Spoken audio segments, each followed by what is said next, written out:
Lalu apa maksud dari pernyataan calon presiden pemilu 2024 Prabowo Subianto yang bilang bahwa sistem demokrasi Indonesia melelahkan dan memakan banyak biaya? Betulkah pelaksanaan demokrasi kita lelah dan mahal?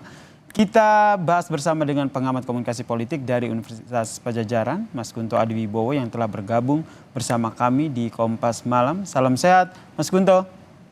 Selamat malam, salam sehat Bang Anda Yasir. membacanya seperti apa nih pernyataan dari calon presiden Prabowo Subianto? Jadi begini Bang Yasir, dalam menilai demokrasi itu ada dua kutub pandangan besar. Yang pertama minimalis, ini pandangan yang melihat pemilu sebagai apa titik beratnya pada proses pemilu, yang dia harus jujur, adil, lebih dari satu peserta pemilu, lebih dari satu sumber informasi. Dan di kutub lain ada pandangan maksimalis. Di sini ada soal rule of law, akuntabilitas, responsivitas, kebebasan dan keadilan, baik itu dari proses pemerintahan, konten, dan hasil dari proses pemerintahan itu sendiri. Hmm. Nah, Pak Prabowo tampaknya cenderung menggunakan definisi yang minimalis ini. Jadi ketika bilang mahal, melelahkan, sebenarnya lebih pada proses electionnya, proses pemilunya gitu, bukan pada proses day to day governmentnya gitu kan. Mm-mm. Nah, ini yang kemudian yang minimalis saja udah dianggap berat, mahal gitu kan, dan berantakan sehingga butuh perbaikan. Nah, saya agak agak sedikit ini ya, mungkin bisa dibaca dua sisi. Yang pertama yang lebih optimis, mungkin Pak Prabowo ingin perbaikan teknis. Oke. Salah satu contohnya perbaikan teknis mungkin mengikuti negara demokrasi besar lainnya, misalnya India, yang hasil pemilunya langsung bisa diketahui di hari itu juga gitu kan. Proses yang sangat berbeda dengan proses di Indonesia. Kita butuh hampir 30 hari, kurang lebih 4 pekan lah untuk perhitungan, rekapitulasi, dan segala macamnya. Nah ini kan sangat mahal, melelahkan, dan berantakannya kan ada di situ. Jadi memang Di soal pernyataan mahal dan lelah ini memang benar adanya ya? kalau dilihat dari sisi yang tadi Oke, minimalis betul. soal proses pemilu saja gitu kan. Mhm. Tapi kalau dilihat dari sisi yang lebih besar sebenarnya nggak juga gitu kan. Nah, saya yang teknis tadi saya berharap itu yang ingin diubah oleh Pak Prabowo sehingga kita punya pemilu yang tepat dalam artian penghitungan dan rekapitulasi suara, karena pengalaman kita 2019 juga berantemnya pas rekapitulasi suara kan gitu. Mhm. Kalau segera diketahui kan mungkin lebih tidak messy, mungkin lebih tidak melelahkan seperti yang dialami Pak Prabowo sekarang gitu. Yang kedua, saya khawatir justru perubahannya lebih substantif gitu kan.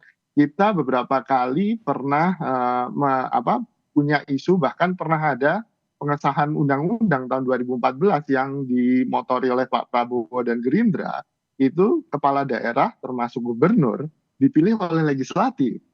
Nah, kalau ujungnya ke sini, Mhm. kan ini bisa jadi ya semua kepala daerah dipilih legislatif, bahkan presiden pun mungkin dipilih oleh MPR, kembali ke zaman Orde Baru gitu kan. Dan suara-suara ini kan bahkan di akhir kepemimpinan Pak Jokowi juga semakin kencang kan Mas gitu. Dan mungkin ya ini berkelanjutannya Pak Prabowo dari Pak Jokowi mungkin ingin melanjutkan agenda-agenda ini bahwa Mhm. ada apa ya bentuk pemilihan yang tidak langsung untuk presiden, dan saya sih berharap itu tidak terjadi, itu jangan diubah gitu. Kalau itu diubah, kita kan akhirnya Mhm. mengebiri hak rakyat untuk memilih presidennya, padahal sistem kita sistem presidensial kan gitu. Ini kan yang apa ya, ya menurut saya wajar jadi presiden itu melelahkan, mahal, dan terasa berantakan. Tapi kalau rakyatnya kemudian dikebiri haknya Mhm. gara-gara elit merasakan seperti itu, kan tidak adil itu. Oke, dan kemudian tidak hanya bilang melelahkan juga mahal, tapi Prabowo tadi seperti Anda bilang Mas Gunto, mention bahwa perlu ada perbaikan. Nah, perbaikan-perbaikan ini menurut Anda nanti pengaplikasiannya seperti apa? Mungkin langkah awalnya adalah dengan menyusun kira-kira siapa aja nih yang akan ikut saya di pemerintahan, termasuk partai politik. Iya, Mas, konsekuensi dari bentuk pemilihan atau demokrasi yang sifatnya langsung, pemilihan ya, saya bilang bukan demokrasi ya. Ini kan butuh koalisi gitu kan akhirnya Mm-mm. untuk menjalankan pemerintahan yang efektif gitu kan. Nah, problemnya di Indonesia selama kepemimpinan Pak Jokowi 10 tahun ke belakang, kita melihat super majority gitu kan. Bahwa partai-partai di parlemen itu bikin koalisi yang sangat gemuk. Ini namanya kalau di istilah ilmu politiknya konsensus demokrasi gitu. Jadi Mm-mm. demokrasi konsensus. Akhirnya semuanya dipaksa untuk berkonsensus, termasuk ketika pembicaraan undang-undang IKN, pembicaraan Mm. undang-undang cipta kerja, semuanya dipaksa konsensus karena super majority di parlemen gitu kan.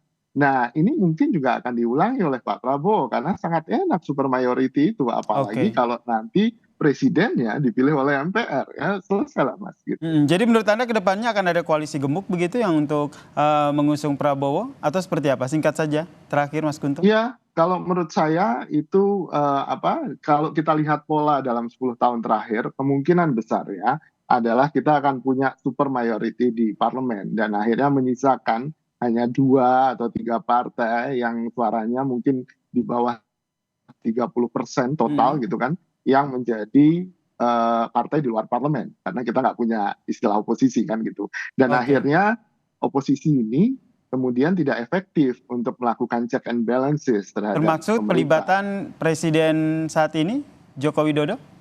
Ya itu salah satunya Mas gitu. Oke. Pada akhirnya kan ini koalisi yang gemuk dan super majority ini Mm. akan punya kekuasaan yang hampir tanpa batas kan gitu. Karena dia bisa mengubah undang-undang sesuai dengan kepentingan pemerintah yang sedang ada. Jadi ada perselingkuhan antara legislatif dan eksekutif. Ini yang seharusnya tidak terjadi dalam pemerintahan demokrasi manapun. Baik. Terima kasih pengamat komunikasi politik dari Universitas Padjadjaran, Mas Guntur Adiwibowo telah bergabung bersama kami di Kompas Malam. Salam sehat, Mas Guntur. Salam sehat, terima kasih.